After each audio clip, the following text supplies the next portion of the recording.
In this tutorial, we're going to talk about repairing cracks along the narrow collar end of the horn. Frequently, we'll find numerous small separations of the seams just at this end. So if that's the case and the rest of the seam is tight, there's no necessity to split the whole seam open. I tend to like to limit myself to 2 or 3 repairs at a time, and in this case we're going to do 3. So let me show you what I do.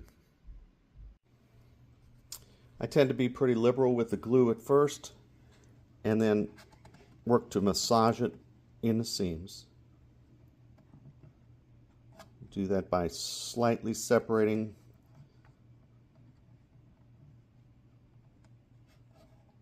and forcing the glue into the seam.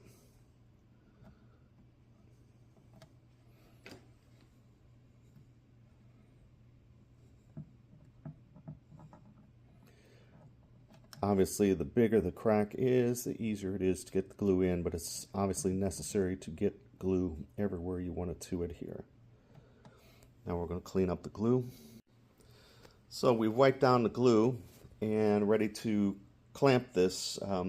As always, it's important to remove as much excess glue as possible because it's a whole lot simpler and easier to get it removed while it's still wet than removal after it dries.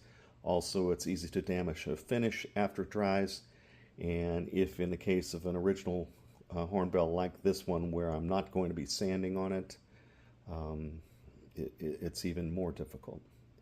So we're going to clamp it, and I'm going to need 2 hands to do this, but I'll show you what we're doing. As with all of the band clamp operations, we set clamps at the opposite side of the repair, and that is how the band will find a place to snag onto. And then we'll put that on and come right back. And now I'm going to tighten the band clamp. See the glue squeeze through as we successfully get these cracks tightened. You don't want to go any tighter than necessary, so when they're pretty well tacked together, we just leave it at that. Wipe off the excess.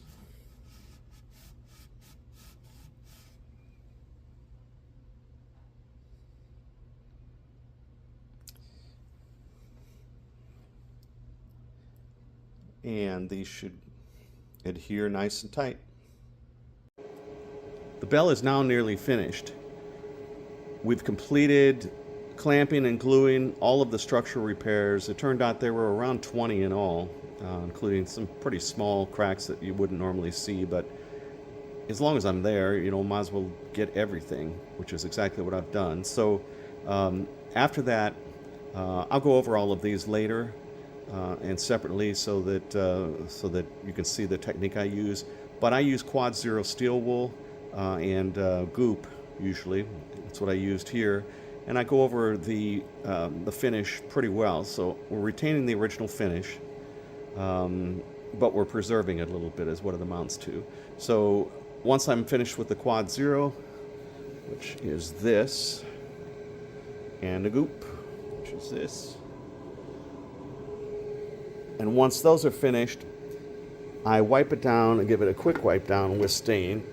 And what I use is a really dark, this is a walnut stain, because the stain doesn't take very well. The only place it's going to attach itself, because I left most of the original finish, it's going to attach itself to any place we used the steel wool on that took the original finish off. So it's just real tiny areas on seams and such. So I wipe that down after about 20 minutes of the stain being on there.